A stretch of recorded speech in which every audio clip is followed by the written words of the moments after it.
ఓం శ్రీ మాత్రే నమః.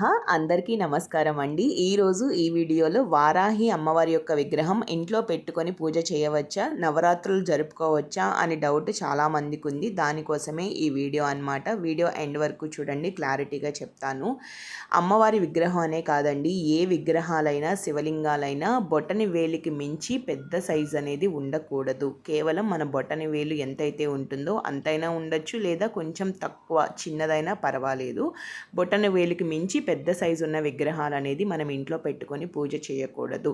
ఒకవేళ మీరు పెద్దవి పెట్టుకొని పూజ చేయాలి అనుకుంటే ప్రతిరోజు కూడా మీరు పొద్దున్నే లేచి తలంటు స్నానం చేసుకొని ధూపదీప నైవేద్యాలు దేవుడికి చూపించి పూజా పునస్కారాలు అనేది కంపల్సరీ చేయాలి. అలా చెయ్యకపోతే ఆ విగ్రహాల నుండి వచ్చే శక్తి మన తట్టుకోలేమన్నమాట, చాలా ఎక్కువగా ఉంటుంది. కేవలం దేవాలయాల్లో మాత్రమే అలా చేయగలరు. కాబట్టి ఎంత పెద్ద విగ్రహాలైనా దేవాలయాల్లోనే ఉంటాయి.